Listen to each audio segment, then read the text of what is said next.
and good morning, ladies and gentlemen. I am delighted to welcome you all to the 6th International Procurement and Supply Chain Conference 2021, presented by Blue Ocean Conferences. Please welcome Dr. Jasim Al Ali, Deputy CEO of the Corporate Sector and CEO of Happiness and Wellbeing at Dubai Media Incorporated. Ladies and gentlemen. Assalamu alaikum wa rahmatullahi wa barakatuh. Yes. Good morning, ladies and gentlemen. It's my pleasure to be here. And first of all, I would like to thank Blue Ocean for such a wonderful conference that organized. And I would like to thank all of you for being here. Honestly speaking, I'm missing this gathering for such a long time. And thanks God for our leaders, visionary leaders, to make this happen. There is nothing is impossible in United Arab Emirates. Well, I don't have much time. I have only 10 minutes. I have to start as soon as possible. I am in front of excellencies. I'm in front of leaders, managers, CEOs. Most of you know there is the leadership is all about people and people aiming to create direction alignment with commitment within a team. Being an effective supply chain leaders is becoming extremely difficult and challengeable for many organizations, because these organizations should operate in two ways simultaneously to be more effective. But there is nothing is impossible. Mode 1 is showing that the supply chain, for example, is focused on predictability. Being lean is sufficient keys, and focusing on cost reduction and risk mitigation, while Mode 2 is focused supply chain on exploration and being agile to speed up of the strategies and focusing on new technology like warehouse management system, like transport management system, etc.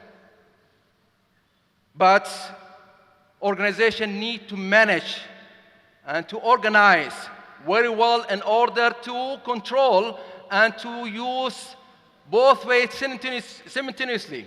So what are we going to do? Plus that, we need a leader to lead differently. Do we have the leaders that lead differently in supply chain? What kind of leadership level fits these both modes? In brief, I will go through the 5 levels of leadership that's really tangible for all decision makers in the organization. First level, it's about the position leadership, which means where people they have to. And this is the minimum of leadership skills. And this is not the requirement of leadership to succeed of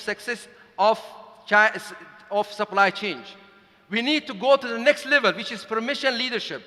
We are looking at the relationship with the employees. Today, we have to build a relationship if we want to succeed in our organization. The next level, which is about the production, which is based where people follow because you are improve them, you work on them, you put yourself in their shoes. We can go to the next level, which is people development. We know that most of the people, they leave their organization because of the growth, because of their boss. So we have to think about our employees, how to progress, how to improve their skills, knowledge, and think about their career path. The final one, which one is the technical leadership, which is a comprehensive, which is based on the result and based on the respect, how I put myself in the employee's shoes, and how I can play a model role in creating the second role of the leadership in our organization. there is a lot, as you know, a lot of challenging and disruptions happened during the 2020. We learn a lot from that. But what we should focus in 2022 onward. If you look at the diagram, I split in 3 parts. The first part, which is about demand and supply. So the leaders and managerials in supply chains think about that. When I'm talking about demand and supply, I'm talking about 3 elements: services, demand, and sourcing.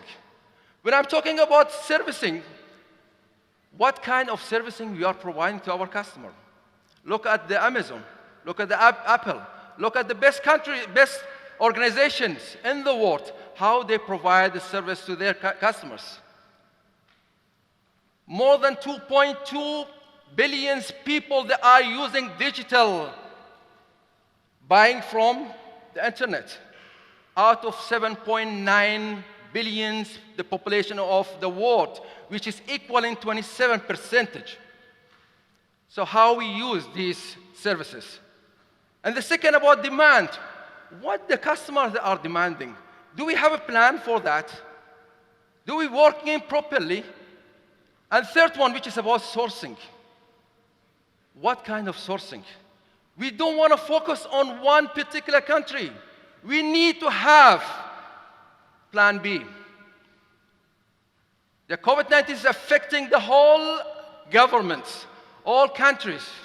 So you have to have a plan B. In order something has happened, you have something you can provide a service that based on the demand of the customer.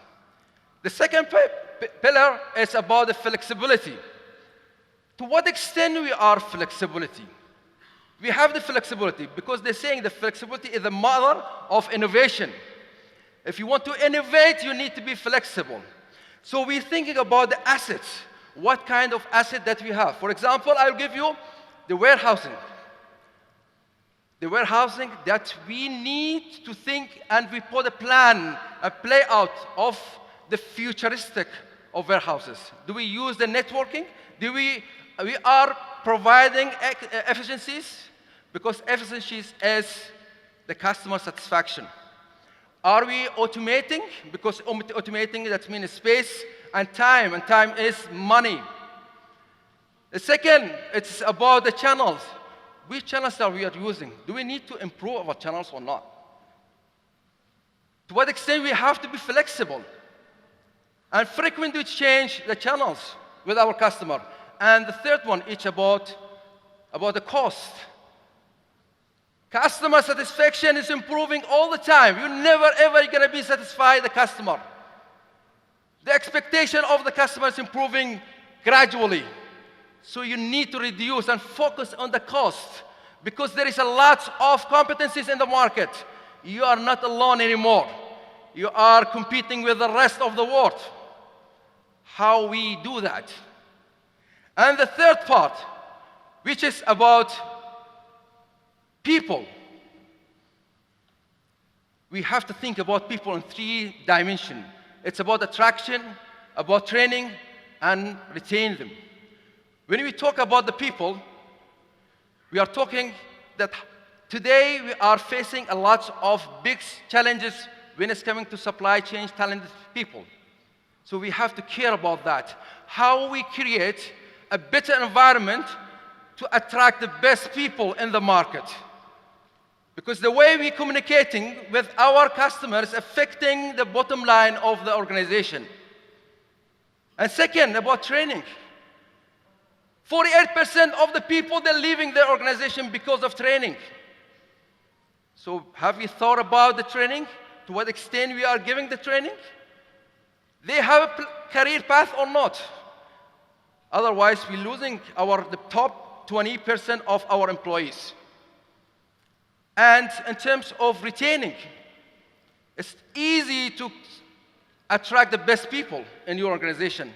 But difficulty is become when you retain them, because there is a lot of competition between you and others. I'm always saying to enjoy team building and developing professional relationship with lots of other people, you need to choose and to be ready, otherwise be far away from supply chain change leadership. When it's coming to the training and people and retain them, we are talking about three things that we have to take in our consideration. We've heard a lot about comfort zone. And always we have been told that get out from your comfort zone. But nobody told us where to go. Get out from your comfort zone. Where to go? Nobody knows. There are 4 types of comfort zone. And when it's coming to the people, you are the manager, you are director, and the leaders, you have to know where is your stand, your employees in this comfort zone. First of all, it's the costing zone, which is I do the little as possible. You will find a lot of people or employees in your organization doing just only the minimum. Staying 7 hours, that's it, and they leave at 2:30 or 2 o'clock. Do you want to retain this type of people? Absolutely no. The second is the comfort zone, which is most of the people that are hearing all the time. You are in the comfort zone, you have to get it off from the comfort zone, which is we are doing in daily basis same work, same things, routine works. We need to think out of the box. We need to think about the third one, which is the challenge zone. This is what we are looking. Those employees that are categorized in this level, we have to retain them. This is what we call the capital human being in the organization. This is what we invest on them. Because I attempt to do what I haven't done before. This is the first time. I'm always taking the challenge. They're always doing something differently. Innovation, creative, and all that stuff. And the fourth one, it's about the creative innovation zone, which is I attempt to think what I haven't through before. It's about imagination. It's about something that really is changing my organization services. And it's come with lots of ideas. So we need these 2 categories to think about and how retain these employees.